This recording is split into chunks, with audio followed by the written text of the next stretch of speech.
All right. Kai Havertz, thank you very much for leaving Chelsea and joining Arsenal. Arsenal fans, I hope you guys are enjoying The win, the win. but And it did not come easy. of course, it did not come easy. It comes with a cost. Is Kai Arteta's crush?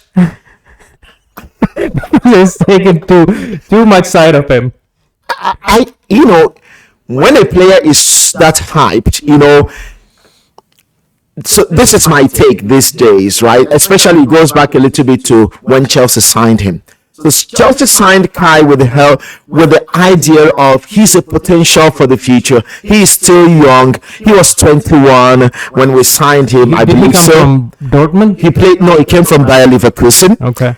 I think he was the youngest captain ever in Bayer Leverkusen, and What did Chelsea see in him? so I mean, again, it's all about that potential. He was number 9, right? He was an No. attacking midfielder. He was an attacking midfielder. Yeah, I think he was playing behind Julian Brandt or something. I can't remember who he was playing with.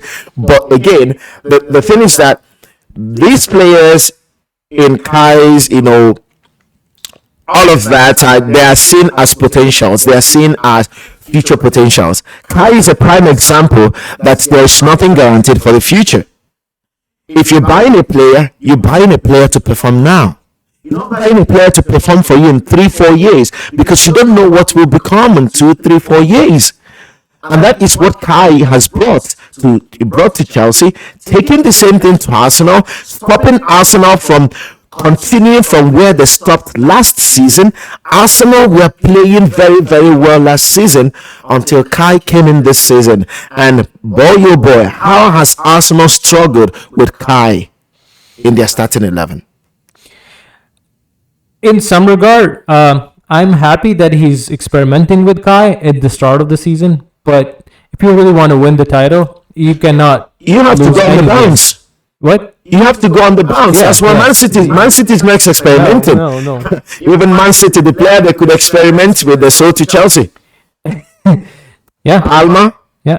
the player that Chelsea. You know how many years contract Chelsea gave to that kid? 8 years contract.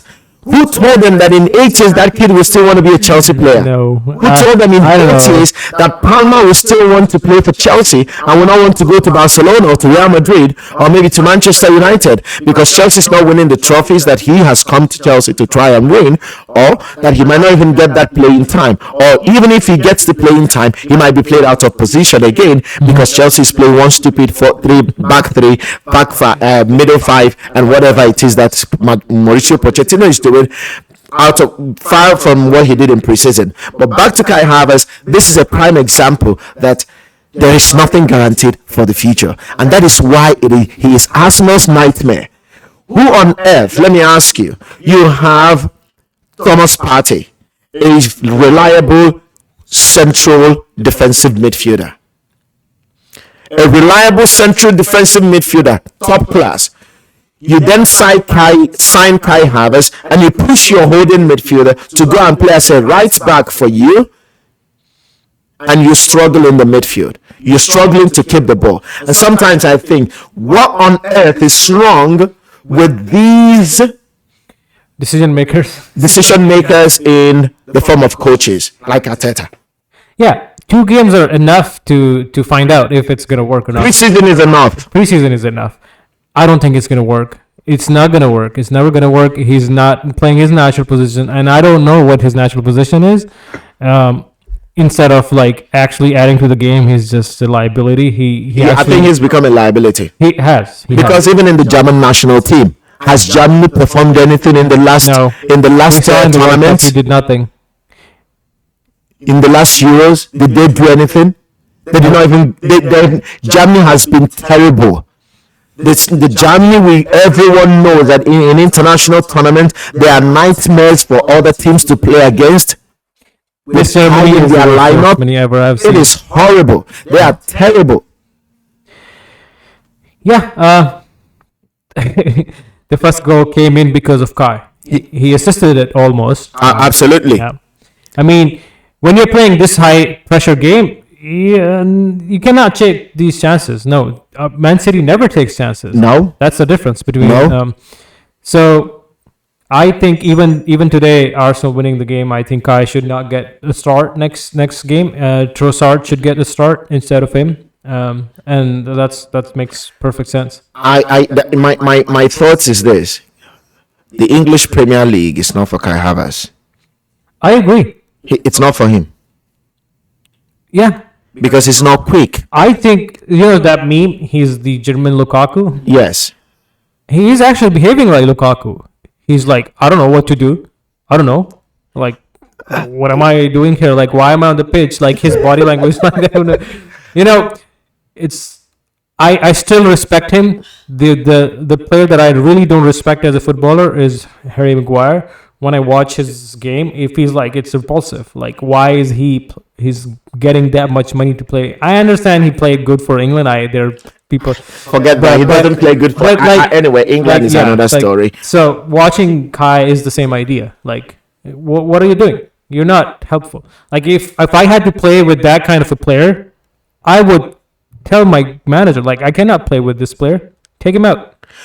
Unfortunately, you cannot do that because the manager will tell you, "Who are you to tell me who you don't want to play with?" I know. But the thing is this: the tempo of the Premier League is so much stronger for Kai to keep up. The physicality of the Premier League is so much. Like the It's time for too Messi much. today, you cannot do that. No, No way. no. Like, of course, there are some situations like this. Yeah, everyone If can you're- make a mistake, but the thing is that This guy it is a now. from Chelsea to Arsenal. He's Arsenal's nightmare. I mean, again, looking at the team they played, Man United is in disarray. It's like they don't know their right from their left anymore. The Man United, they don't know what they're Do you actually know doing. the entire game? I watched the entire game. There was maybe like few times they mentioned Casemiro. He doesn't even get the ball. He's like invisible during the game. Because again, Arsenal made a change, right? They removed their problem. What happened? I'm sure their tempo of the game stepped up. Yes. Because they put in players who are stronger, who are quicker than Kai Havertz. Mm-hmm. And then with a Man United team that Man United were not really busy in the market the way they should be. They relied on players that they had last season, which is okay. But they brought in Mason Mount, brought in Andre Onana, brought in the center forward from Atalanta, who they signed injured. Who else did they sign? They brought in Reguilon from Tottenham on loan. They're getting what's his name? The Moroccan midfielder.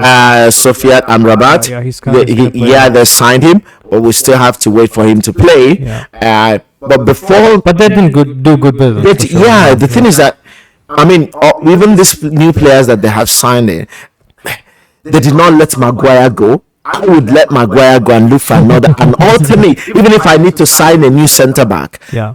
I would do that. Because again, if you say, "Oh, we don't have a replacement for," let's say that who is their centre back? Okay, Varane. Varane is injured. Yeah. Go find another centre back who can be a squad player and maybe better than Maguire. No, I think Manchester United has gonna have really hard They will have a very, very rough season. season, and at least until the winter transfer window. It's not ideal to make purchases. I mean, it's not like stupid Chelsea owner that it's not ideal goes to buy anything that he sees in the market, anyone he sees in the market. But I mean, it's not always good to buy in the winter transfer market, because it will take time for the player to to build cohesion and pressure too, chemistry, yeah. and there will be too much pressure. And then again, remember that is in February when the Champions League knockout stage is kicking. Yeah. So, and then it's actually towards the peak of the season. So buying new fresh legs and bringing in fresh faces into the team is not really helpful. So, and I don't think Ten Hag is the type of manager that would do that. So I don't think they'll do that. However, Man United may not even finish in the top four, by the reason of the way they are playing, Yeah. except they get their act together and start scoring goals. So that is what I mean. Again, they are far from what they were like last season. One good thing about Arsenal and the difference between Arsenal and Man United is this: Arsenal only has one problem, and that is Kai. As of right now, yes. As of right now, it's only Kai. Yeah. So, and they did not sell anyone that was performing for them last season. No. So, I think Thomas was gonna leave, but he didn't. so No, they did. They did sell Chaka, okay, but but they have they have Rice. Rice. So Good. yeah, it's a good replacement. And they have beans. I'm just kidding. So, but yeah, so they brought in a good replacement for Xhaka, who left. But on the other hand, you have a Kai that does not fit into the system and the quality that Arsenal has, or they showed last season. So that's one problem that is easily solvable by just remove Kai, put him on the bench, and that's it. Yeah. Let him see I mean, what he has to do. there's so many Or maybe you players. bring him in the 80th minute when you're already winning games, and that's it. I think he's learning his lesson. He did play the right formation. Who? Arteta or Kai? Arteta. Okay, I thought it was No, Kai. Kai, Like, Kai's not gonna Kai change. didn't learn anything in Kai's Chelsea. done. Kai's done as a footballer. I mean, he has to leave the Premier League. Or he has to go leave the to La Premier League. Liga Yeah, no. or go back to Germany. Yeah, something like that. He's not built for Premier League. He's not built for He has Premier not League. showed yet. But again, coming back to what I was trying to say, Arsenal has one problem. Man United have tons of problem. They have, yeah. They don't create. Their defense is They're not a everywhere. threat in the 16 yards. In the final third, they are no more. They are not a threat. They're not a threat. So The only threat is Anthony. That's Anthony is just a flamboyant footballer. No, sorry, not Anthony. What's the name of the striker? Or Rashford. Rashford. And that's Rashford, it. yes. But if he gets lucky, I mean, if you give him the pass, he's going to In the do right something. way, like But when he has again, if he space. doesn't get the ball, yeah.